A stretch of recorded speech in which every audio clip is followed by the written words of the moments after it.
Things were really starting to warm up the last few weeks, but the last few days have been a bit of a cold snap. In fact, last night there's some decent amount of snow, got way down into the low 20s, upper teens.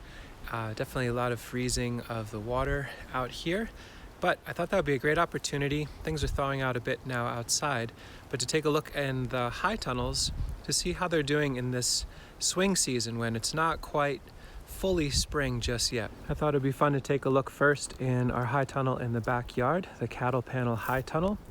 So this had a couple inches of snow on it this morning. It's melting away now that the sun is coming out. Let's take a look inside. So out in the garden, we're still exposed to lots of freezing, some snow here or there. But in this space, plants are doing wonderfully. This is mainly plant material that was established in the fall. Some we explicitly planted, like these tatsoi, I think that's what those are. Some of the kales that are in here. But then the claytonia, or the miner's lettuce, which are these beautiful little green friends all throughout. These little beings, they self-sowed in. In fact, they're kind of naturalizing in this high tunnel. And they're some of the first spring salads we get to eat are mainly bulked out with this, and they taste lovely. It's a really mild little sweet succulent green, beautiful flower on there, great raw in a salad. But you can see some of the mustards are coming up. Some of these we planted, some we just let naturalize. It's nice to have this coming into the spring, that in the fall and through the winter there's just the tiniest hint of the green life in here, but by having these plants established a little in the fall, they have a chance to really come up in the spring. And so that's the south side of this particular high tunnel. The north side has the poly over the bed inside the high tunnel trick that I mentioned in some other videos. It gives a huge boost. Nothing froze under here at all, even though it was windy and quite cold last night. I'm going to pause the video for a moment and actually open that up so we can see inside.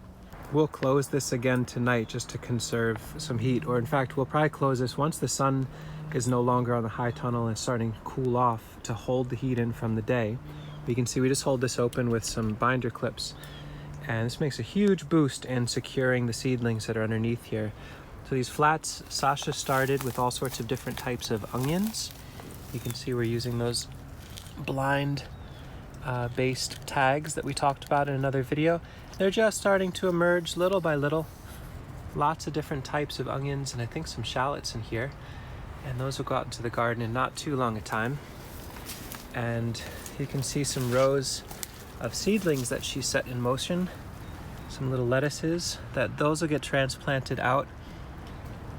The two of us are in a similar way. I think she's even more extreme about this than I am, but we have a tendency to let lots of little seedlings stay. Like these are all little purslanes that are showing up, which to me tells a pretty good story that the soil in here is quite warm. They don't normally germinate until soil warms up a bit, but there's also some random mustards and other brassicas that are showing up. We have a tendency to leave a lot of those, ragweed will sneak out as they come, but leaving these other plants to reveal, sometimes you get some nice bonuses. Like a little carrot looks like it's starting in there, some dill, maybe some opportunities for some other plants, little cilantro showing up. But yeah, little seedlings in here. Once the soil reliably mellows out and we're not looking at extreme cold snaps outside overnight, we can lift these on a cool rainy day, hydrate them thoroughly, and set them out into the garden for the summer or for the spring. Here you can see some cilantro getting started with the little ragweed pretending it's a cilantro. You're not cilantro. Parsleys are coming up, but they're so slow, little friends, slow. But this time of year, we have the extra bandwidth to take care of little seedlings like this and make sure they get a good start. But yeah, this space is working out pretty nicely. I feel a little embarrassed that all this talk that I did around these compost heating systems and PEX circuits to transfer the heat. Well, I never had the time to actually finalize the water system in this and get it all hooked up. We kind of haven't needed it that much, so it hasn't been too much of a pressure. But we just cleaned up the top of this the other day. We'll give it another good soaking to have another round of heat coming off, and just put flats on top. We might move the onion flats onto the top of this just so we have more space directly in the soil in here to be able to grow seedlings.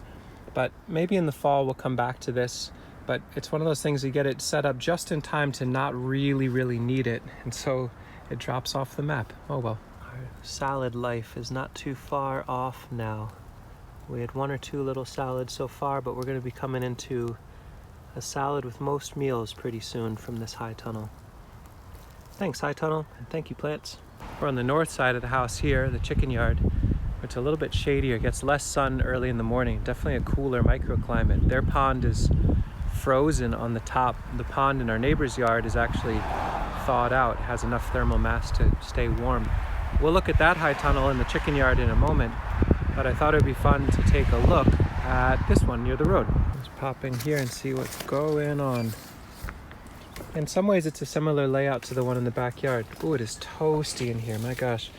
South side here, these are all kales, some of which we planted, most of which just came up by seed in the fall, and then really have started growing in the last week or two, and you can actually see there's more seeds underneath. So there's an incentive for us to eat a lot more kale so that there's room for kale to grow so we could eat more kale. That's the good problem to have. I'll take it. So we've been grazing our way through here, and in fact it's getting warm enough now that even with freezing temperatures outside, some of the arugula is already bolting. Really beautiful. These flowers are quite delicious. So we can eat those or put those on salads, or let them make seed that we can harvest to use in the garden. And the mustards in here are doing really nicely as well. This compost bin on the far end has just been cranking away, good warmth. It's really been an excellent buffer for the coldest nights. Because it's decoupled from the ground, I think it does need a bit more watering. So we're gonna need to make sure we give this a good thorough soak sometime soon, just to keep it alive and awake to get us into the spring. We can take a look on the north side here under the poly as well. It really is stunning how much heat is accumulated when the poly is down overnight. I open it up and I just get hit with a wall of steam. So out here by the road, this high tunnel is a little bit more oriented towards nursery work, and so we've got some different things in here, little sneak peek of some of the offerings we'll have this fall. Angelica, still learning how this plant will grow. Maybe folks can share in the comments. We sowed this back at the beginning of March and I'm seeing nothing. I think it probably needs cold stratification, and this tunnel might just be too warm to provide it that. GKH is Good King Henry, which we offer on the website, and you can see they're just starting to germinate. We'll make a video in more detail about growing Good King Henry and how we've learned to propagate them. But one thing I've definitely learned is that they're a very sporadic germinator, and so sowing at a high density is pretty helpful, and they come up at their leisure pretty slowly. But over the last month, they've come up enough. These will grow beautifully over the next few weeks, and we can transplant them out to nursery beds sometime in May. Blue hyssop from seed we saved is coming up wonderfully. That's so promising how much great medicine will be there. And these are the perennial kale seeds we collected from plants we got from Experimental Farm Network last year, some of which have overwintered nicely in the garden. And you can see a ton of diversity in the color of these. There's some that are coming up purple, some that have really light colors, some with marginal edging. So just a lot of genetic diversity in this little block. I'm gonna be thrilled to plant out perennial kale at scale and see if they can truly naturalize out there in the garden. You can see, well, these are perennial leeks that overwintered in here. So we need to dig those out. They're moving along a little faster than we'd like. They don't need to be in here now. Anise hyssop, 0 germination, probably bad seed that I saved. Oh well. Skirret, we're gonna hope, fingers crossed, that we have good success in how we transplant these. There's definitely hundreds and hundreds of little babies coming up. All these little ones. Some kale in between, which we can eat as needed. But yeah, they're growing nicely. I'm very pleased with how good the germination is on these. And we'll transplant those out into the garden and hopefully have them on the website in the fall. Great cone flower we're growing. You see a couple little seedlings just beginning.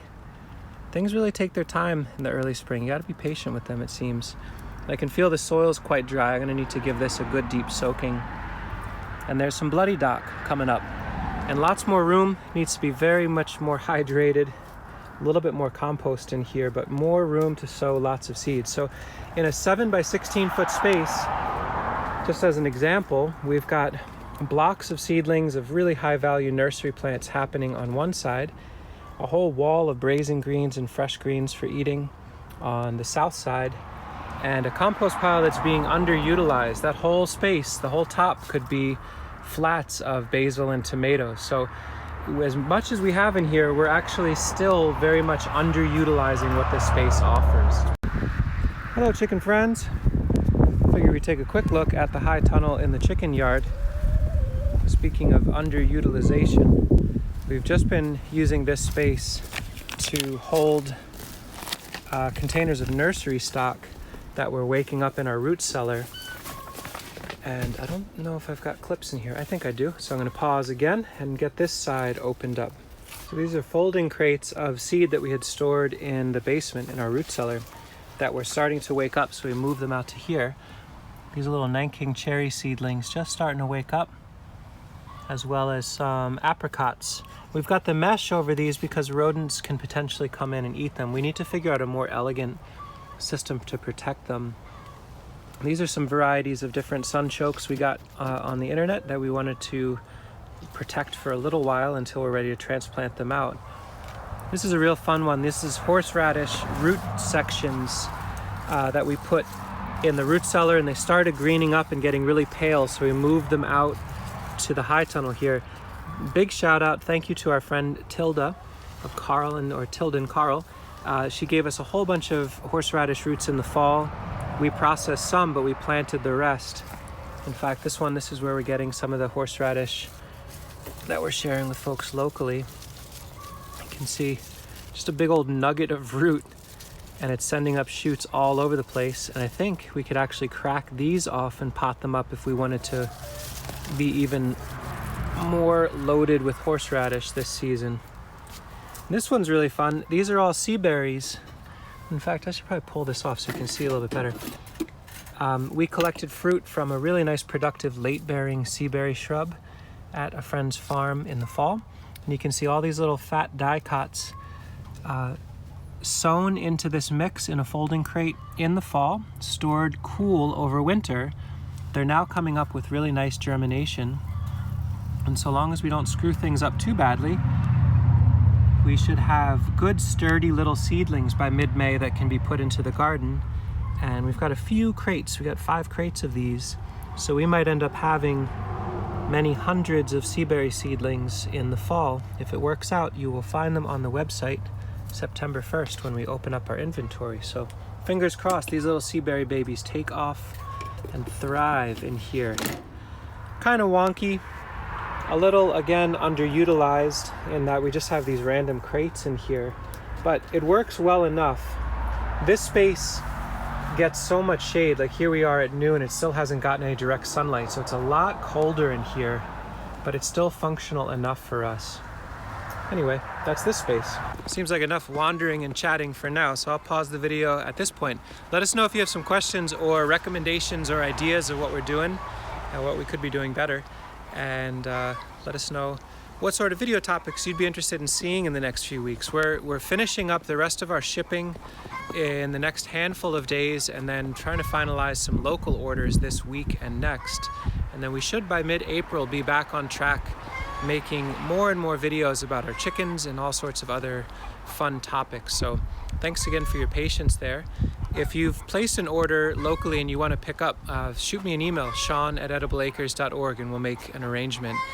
And otherwise, hope your gardens are off to a great start and you're weathering these random early spring storms. Take care.